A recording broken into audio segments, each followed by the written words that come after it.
karakter ciri wataknya seorang Gajah Mada.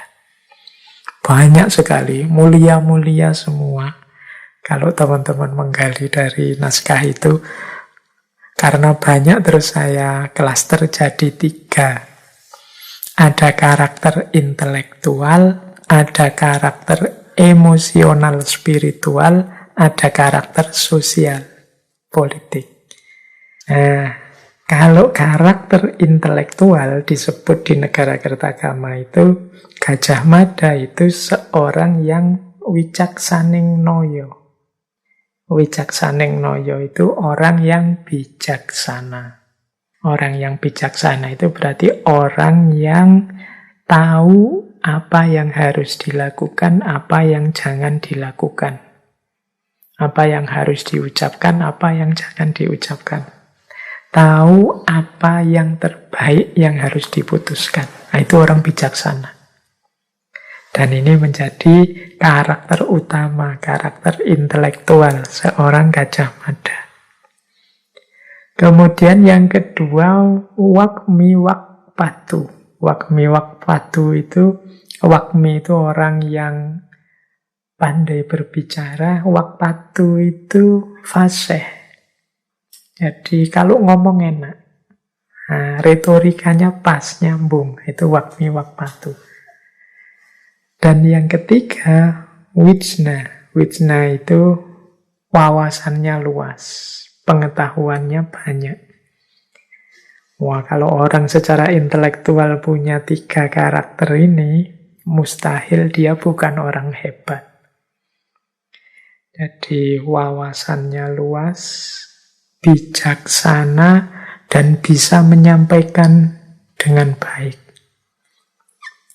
Jadi ini kan yang kita kejar-kejar dengan ngaji filsafat itu sebenarnya kan 3 kualitas ini.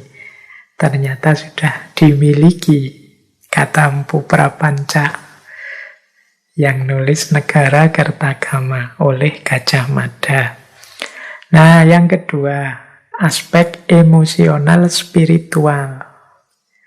Yang pertama, Gajah Mada itu dikenal mantriwiro. Mantriwiro itu pemberani.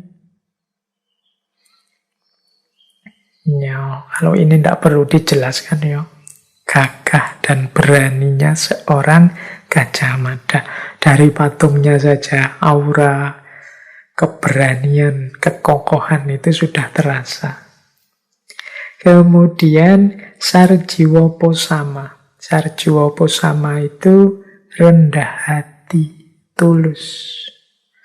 Oh, ini kombinasi yang unik. Pemberani tapi rendah hati, tidak sombong. Kadang-kadang ada orang itu pemberani, merasa dirinya besar, merasa dirinya hebat, terus lahirnya kesombongan. Yang ketiga, Dirusoho. Dirusoho itu tekun. Jadi tidak mudah menyerah, sungguh-sungguh. Kemudian Tansatrisno. Wah, ini unik ya. Kalau tadi kualifikasi yang, kalau pakai filosofinya yin yang. Nah, ini kalau ini selanjutnya aspek-aspek yin. Jadi kata Negara Kertagama, Gajah Mada itu Tansatrisno. Dia dipenuhi oleh cinta dan kasih sayang. Ini unik. Kualifikasi seorang penakluk tapi penyayang. Kemudian Sumantri. Sumantri itu mudahnya kita artikan punya integritas. Nama Sumantri ini kan kalau teman-teman suka dengan ceritanya wayang, kisah Sumantri ini ada dalam cerita Prabu Arjuna Sosrobahu dari Maespati. Ini kalau di cerita wayang ya, nama lengkapnya Bambang Sumantri. Dia ini anak padepokan yang sakti, yang kemudian melamar pekerjaan kepada Prabu Arjuna Sosrobahu. Dan nanti dikenal sebagai pejabat yang jujur, tulus, tekun, punya integritas. Jadi punya integritas itu ideal-ideal moral, ideal-ideal sosial, ideal-ideal spiritual yang dia miliki itu tertanam integral dalam dirinya. Itu namanya orangnya disebut orang yang punya integritas, tidak sekedar di mulut saja, tidak sekedar sumpah di kertas saja, tapi nilai-nilai itu merasuk dalam dirinya. Itu makanya di antara ciri karakternya Gajah Mada itu Sumantri, sosok yang penuh integritas. Kemudian prasojo, sederhana. Kalau ini sebenarnya konsekuensi logis dari sumpah beliau sendiri. Untuk tidak hidup bermewahan enak-enakan sebelum Nusantara dipersatukan. Nah ini kan makanya kalau beliau kok hidup sederhana itu ya memang sumpahnya beliau begitu. Dan yang terakhir disebut juga di Negara Kertogomo itu Sih Samasto Buwono.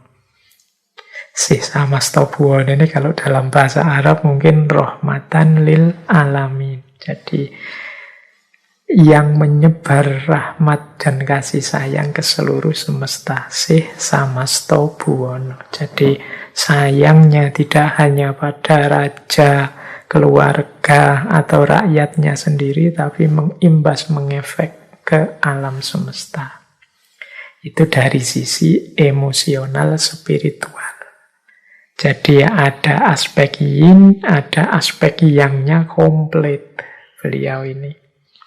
Kalau waktunya tegas, ya tegas. Waktunya butuh keberanian, beliau sangat berani. Tapi sebaliknya kalau memang momennya pas, beliau penuh cinta dan rendah hati. Terus kemudian aspek sosial politik. Ini kehidupan bersama, baik di tengah masyarakat maupun sebagai pejabat negara.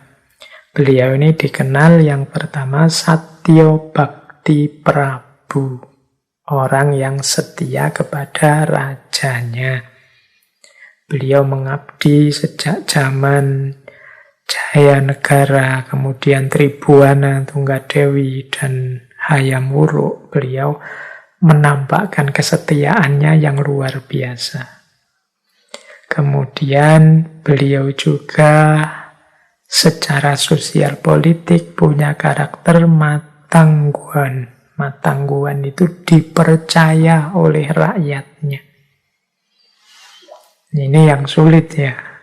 Kalau kita, mbok kamu percaya, itu mudah. Wong berangkatnya dari kita. Tapi mbok orang lain itu percaya padamu, itu sulit. Kita harus mengambil hati, meyakinkan orang lain. Maka karakter matangguhan ini menunjukkan orang yang memang sudah membuktikan dirinya layak dipercaya. Nah, itu namanya matangguhan. Kemudian ciri yang ketiga, negoro gineng patitno. Nah, ini maksudnya mengutamakan kepentingan negara, tidak hanya kepentingan pribadi. Kemudian tan lalono, tanpa istirahat.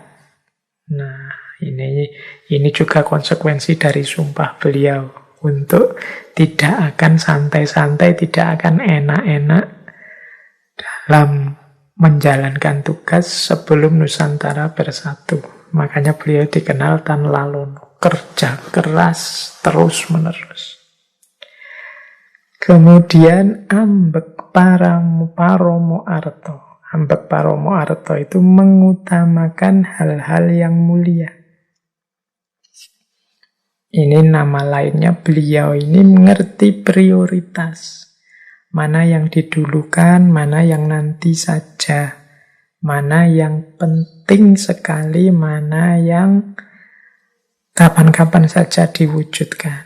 Nah, itu namanya ambek paramoarto.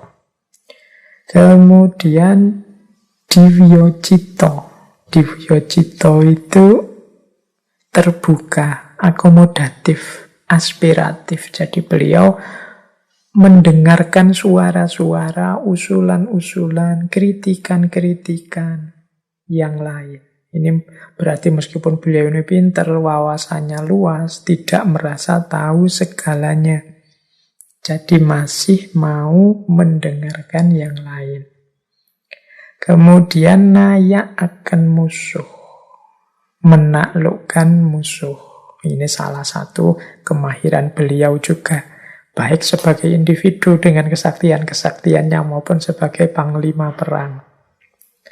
Dan di antara karakter beliau adalah Wijoyo. Wijoyo itu menang. Mampu menyelesaikan masalah, mampu mewujudkan kejayaan. Itu Wijoyo.